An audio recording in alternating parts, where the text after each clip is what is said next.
Tom Reynolds had only lived in Maplewood Bluffs for 6 months when the first knock came. It was a Sunday morning, too early for pleasantries, but just late enough that Tom opened the door with his coffee still steaming and sunglasses still on. Standing at the door like she owned it and possibly believed she did was Karen Wilcox, Vice President of the Homeowners Association and the unofficial sheriff of the Cole-D-Sac. She didn't smile. She rarely did. "Mr. Reynolds?" she said with a tight-lipped expression that suggested both charm and threat. "I heard you had your pool finished last week." Gorgeous layout from what I can see over the fence. Tom nodded, cautious.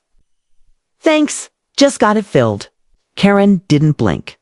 "I'm planning a birthday party for my niece this Saturday. It's like to use your pool," to have stated as fact, not a request. Caught off guard, Tom responded, "I'm sorry, but I plan to keep it private. It's part of my property, Karen's." Eyes narrowed slightly, just enough to register a mental note. You know, in most HOA communities, amenities are shared. Pools, especially. It builds a stronger sense of unity. Tom's politeness held barely. That may be true, but this pool was approved as part of a private property improvement. I covered every permit, every fee. It's not a community pool. Karen smiled then, like someone who knew a secret. "I see. That's disappointing." She turned and walked away, her heels clicking on the pavement, leaving a chill in her wake.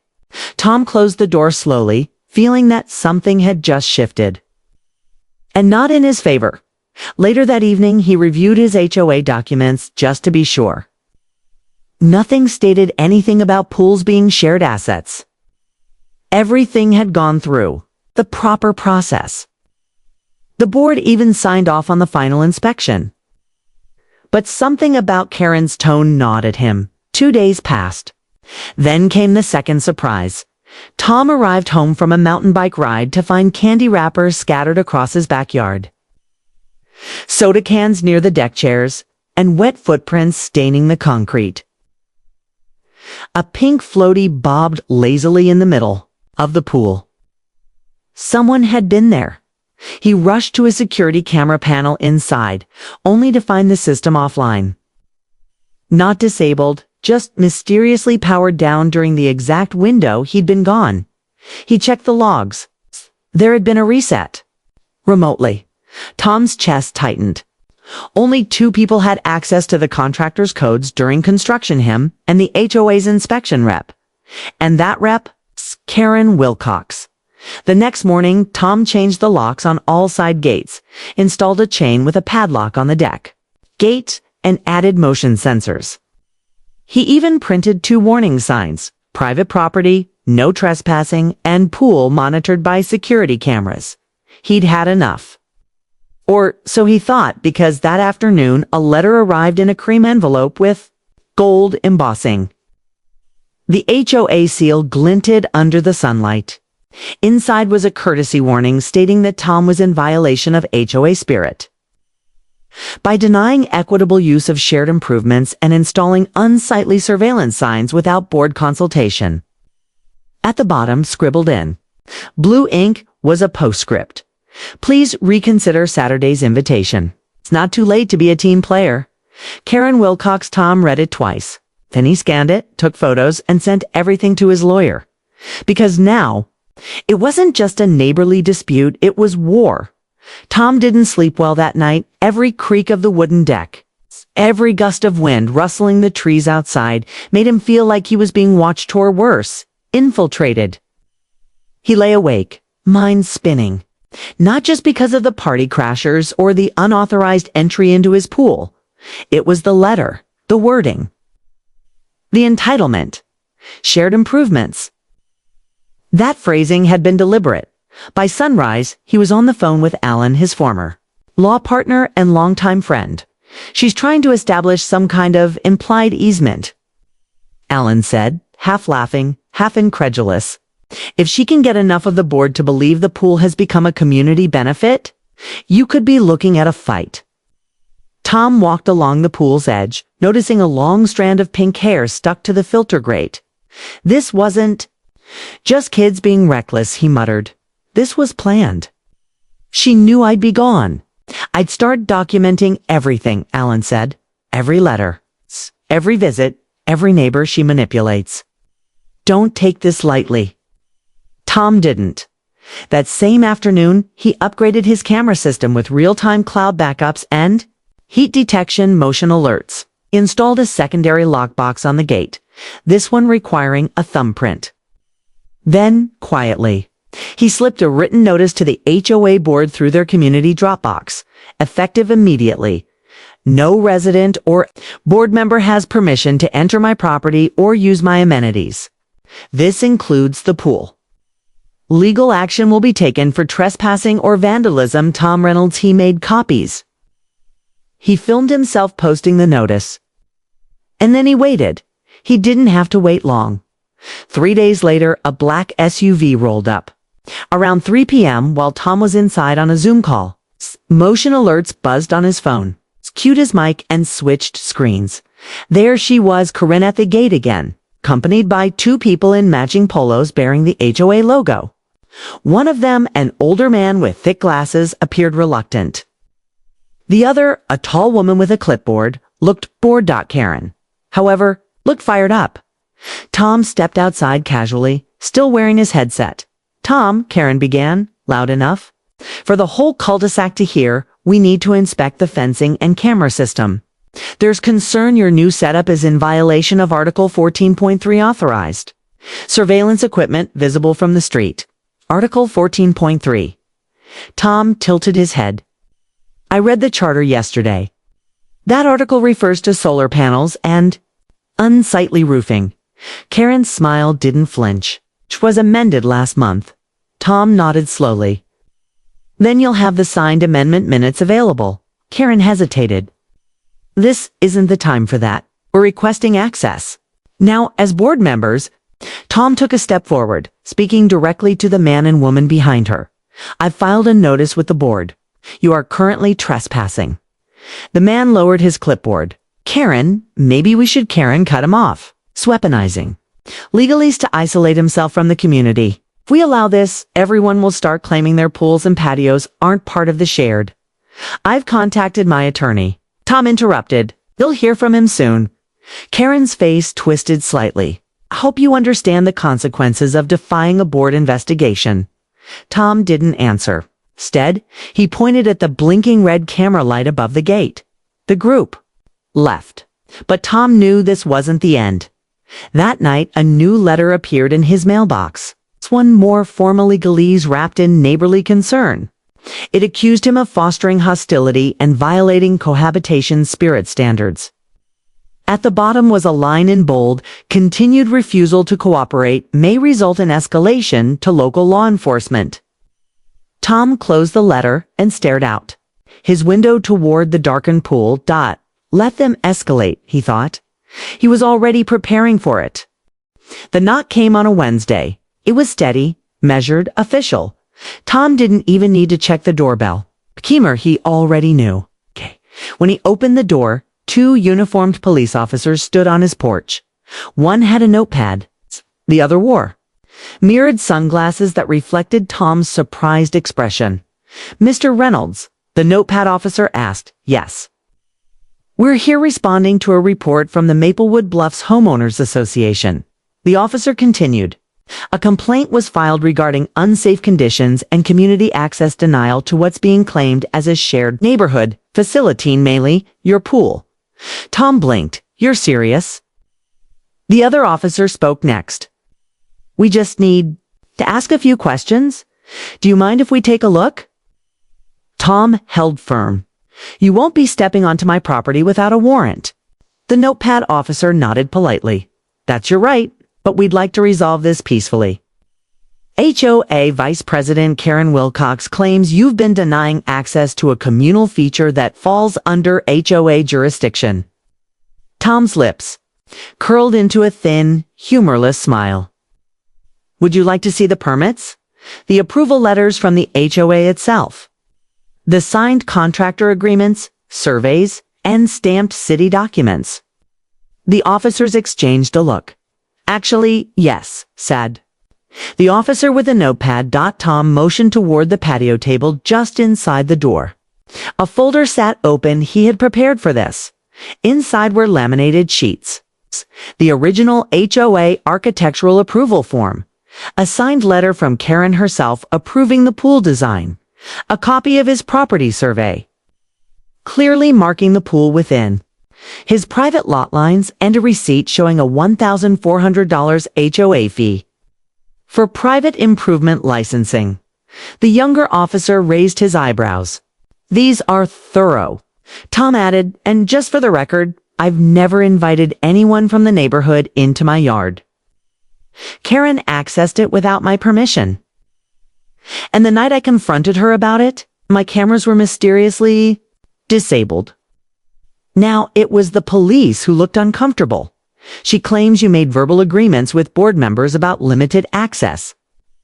The notepad officer said slowly, did she provide any documentation to support that? Silence. Tom tilted his head. So, no. But I did provide notarized paperwork. After a long pause, the younger officer cleared his throat. Mr. Reynolds, we won't be pursuing anything further today. But we'll file a record of this visit. If the HOA pushes again, they'll have to go through the courts. That's exactly what I expect, Tom said. And next time, I won't be the one answering the door. My lawyer will. As the officers walked back to their cruiser, Tom spotted Karen watching from across the street, standing with her arms folded like she was monitoring enemy movement. Her face was unreadable, but she didn't wave. She didn't smile. She just turned and disappeared behind her manicured hedges. Tom exhaled and stepped back into his house, locking the door behind him. The police visit confirmed what he'd suspected. Karen wasn't just bluffing. She was trying to manufacture a legal precedent brick by brick to make his pool a community resource through false claims and strategic escalation.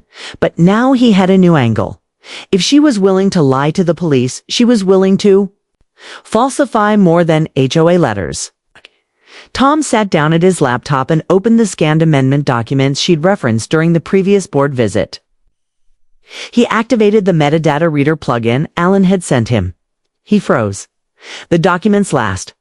Edited date wasn't 6 months ago. It was just 3 weeks back. And the editor's name, k.wilcox.admin, Tom's single quotes as hand tightened around the mouse. It was time to dig deeper. Tom stared at the screen. Heart pounding. The so-called amendment Karen had waved like a sword in her warnings had a digital fingerprinter, timestamp, and editor signature that blew her case wide open. She hadn't just bent the rules, she'd forged them. He called Alan. She edited the HOA charter herself, Tom said, pacing. It was supposed to be locked after the last community review. But the file's been altered just 3 weeks ago by an account with her name on it. Alan's tone was cold and sharp. That's tampering. She used that document to threaten legal action. It could be considered fraud. I need more proof, Tom replied. Something I can show that. Board or a judge. Alan agreed. You need a digital paper trail. Look for backups, older copies. HOA board files are often kept on shared cloud platforms. If she forgot to delete the originals, they'll show the version history. That night, Tom poured coffee and dove in. He accessed the HOA portal using the temporary login credentials he'd been given when he first joined. Karen had probably forgotten those accounts still had limited viewing access to archived documents. He clicked through folders. Rules and guidelines gives.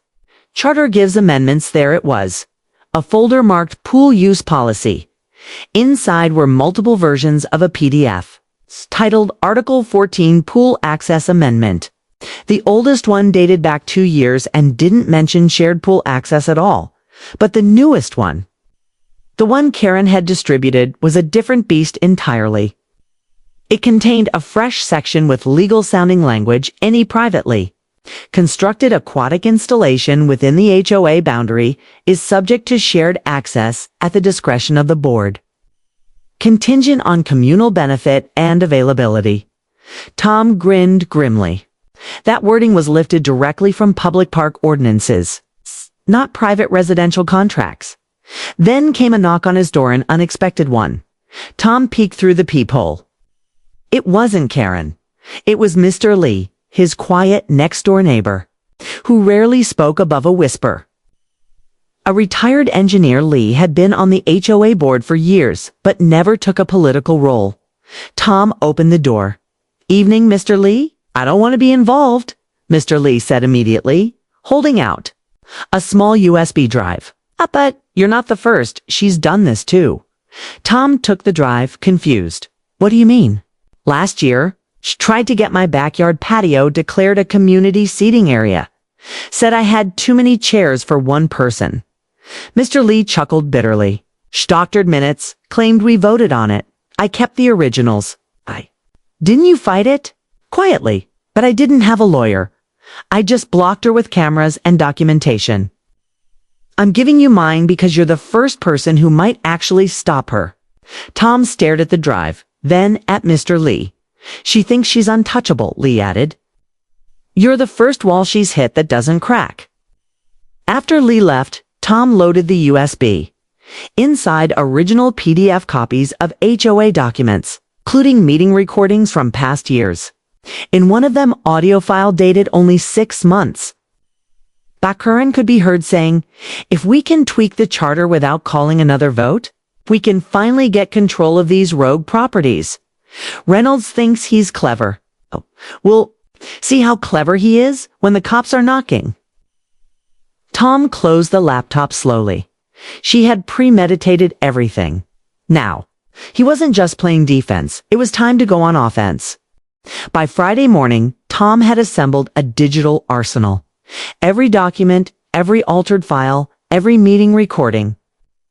Alan helped him organize it into a neatly indexed dossier labeled HOA Misconduct, Karen Wilcox. Inside were time-stamped PDFs, version histories, audio clips, and side-by-side comparisons of the genuine and the fake. Tom didn't stop there. He printed physical copies, heavy, thick stacks of truth, and slid them into a sleek black binder. Then he emailed the entire board with a subject line that made his intentions clear: urgent evidence of document fraud and charter manipulation by board VP HE scheduled a presentation at the next HOA meeting, forcing it onto the public agenda with a formal homeowner petition signed by 5 other residents, Mr. Lee included. The meeting took place that evening in the Maplewood Bluffs Community Clubhouse. The room buzzed with murmurs before it even began. Word had gotten out. Some came for the drama. Others came to support Karen, who stood in the corner with her arms crossed and her expression carved from stone. Tom entered calm, dressed in a blazer, holding the binder like a sealed indictment. The board president, Mrs. Calhoun, an older woman with a nonsense demeanor, tapped the mic. "We'll begin with homeowner comments. Mr. Reynolds, you have the floor." Tom stood, cleared his throat, and placed a flash drive onto the table. "2 weeks ago," he began, "I was approached by HOA Vice President Karen Wilcox demanding access to my private pool. When I declined, she accused me of violating HOA communal use policies and later escalated her efforts by involving law enforcement, based on false documents and altered charter language." A few gasps rippled through the room. Tom continued, steady. "Tonight, I'm presenting irrefutable evidence that Ms. Wilcox unilaterally edited the HOA charter, retroactively inserted language to claim private property as shared community space, and submitted those doctored documents to both the board and the police." Karen scoffed loudly. "That's absurd." Tom didn't flinch. "Then let's look at the facts." He clicked the remote. Projector behind him lit up. Slide by slide, he walked the audience through each element. Original charter versus altered version. Metadata, proving Karen's user account edited. The files weeks ago audio. Recordings of meetings where she openly discussed bypassing votes. Even her personal postscript note urging him to be a team player after threatening action. The room fell silent. Karen's supporters began to glance at her uncomfortably. Then came the final slide. Tom's favorite, a snapshot of the HOA. Permit with Karen's signature approving his pool as entirely private. Mrs. Calhoun leaned into the mic. Ms. Wilcox, is there any truth to these claims? Karen stood slowly. Her voice trembled not with fear, but fury. This is a smear campaign. He's twisting facts. All of this is taken out of context. I was trying to maintain community standards. He's weaponizing technicalities. But the damage was done. The document spoke louder than her justifications. Mr. Patel, another board member, raised a hand. I move to suspend Ms. Wilcox pending full legal review and audit of all board activities from the past 12 months. Mrs. Calhoun nodded. Grimly seconded. All in favor, every hand on the board rose, except Karen's. Her face paled. You can't be serious? You brought the police to a homeowner's door using fabricated authority, Calhoun said sharply. If even half of what's in that binder holds up, we'll have to involve real legal counsel. Not just HOA mediation. Karen stormed out, eyes flashing. But Tom didn't celebrate yet. He had won the room, but not the war, because Alan had warned him just that morning, cornering someone like Karen. That doesn't end things, sets off her final move. And Tom had a feeling she was just getting started. It didn't take long, 3 days after the explosive HOA meeting. Tom received a thick envelope marked urgent in red ink. Delivered not by the postman, but by a private courier wearing mirrored sunglasses and a smirk. The return address read, Wilcox and Harrow, attorneys at law. Alan was on speaker before Tom even tore the seal. Let me guess, Alan said dryly. She's trying to sue you for defamation. Tom slid out the papers. Defamation, harassment, emotional distress, and wait for it, deliberate sabotage of community cohesion. Alan laughed a low, grim sound. Classic Karen. Throw the legal spaghetti and hope something sticks. But this wasn't just a desperate move, it was strategic. Karen had retained a real law firm. The paperwork, while full of exaggerations and emotional bait, was professionally crafted and aimed to do one thing: intimidate Tom into silence. Tom could almost hear her voice in the margins. You want to play court games, Mr. Reynolds? See how deep your pockets go? The worst part? She was spinning a new narrative through the neighborhood. She's telling everyone you hacked into the HOA system. Mr. Lee reported that evening, stopping by with a solemn look. Says you're the one who altered the files, and that you've been running a personal vendetta. Tom sighed. How many believe her? More than you'd like. Less than she thinks. Tom stepped into his office, scanning the documents. Again. Then he noticed something buried in the filing. An emergency board meeting scheduled for Thursday, called by Karen herself. Despite being suspended, she was invoking an obscure HOA clause that allowed for grievance hearings. If a member claimed to be wrongfully accused, she's trying to reclaim her power, Alan said when Tom explained. If the board wavers even a little, she demand reinstatement. And if she gets it, Tom asked. Alan didn't hesitate. She'll target your permits, retroactively. Your pool, your deck, even the fence. She claws her way back in, everything becomes fair game. Tom nodded. Then we shut the door for good. He spent the next 48 hours preparing not just legally, but tactically. He printed photos from his security system of Karen at his gate. Karen removing notices. Karen trying the lock while holding bolt cutters in her purse. He dug up old newsletters where she took credit for rule changes. That never passed. Alan helped file a cease and desist for harassment and a counterclaim, citing malicious prosecution and HOA fraud. But Tom wasn't done. He called 3 local reporters, offering a story they couldn't resist. Local HOA leader faces legal action after allegedly falsifying charter to seize private pool. 2 agreed to attend the Thursday meeting.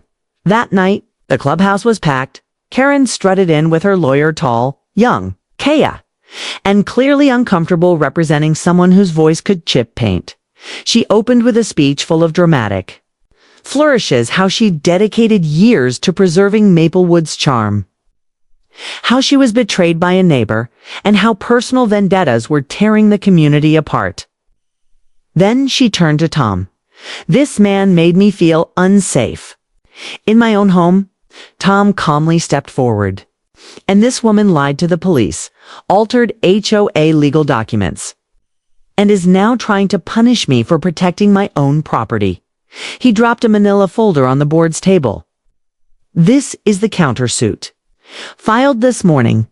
The room went silent.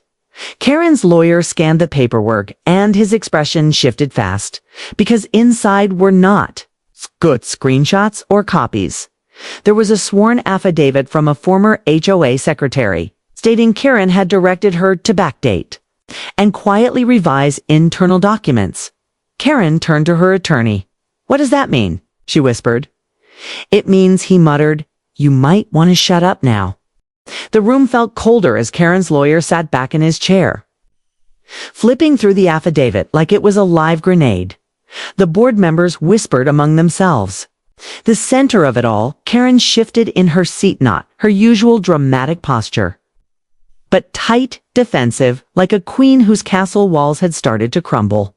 "Madam Chair, Julia Marks, your former HOA secretary. She was on record for every major board decision until she suddenly quit last fall. In her own words, she was asked by Ms. Wilcox to fabricate timestamps and update archived documents without board approval." Karen cut in, her voice shrill. "She's a bitter ex-volunteer, just caught stealing HOA funds." Tom shook his head. "False. I have her resignation letter right here. It mentions burnout and being uncomfortable with unethical expectations. There's no mention of missing funds because there were none." Karen's lawyer tugged at her sleeve. "We need to discuss this privately." "No," she hissed. "I won't let him do this to me." Mrs. Calhoun raised her hand. "Enough. Ms. Wilcox, you've been accused of serious misconduct, tampering with official records, weaponizing false rules, and misusing your authority. Do you have anything to disprove what we've seen?" Karen's eyes narrowed.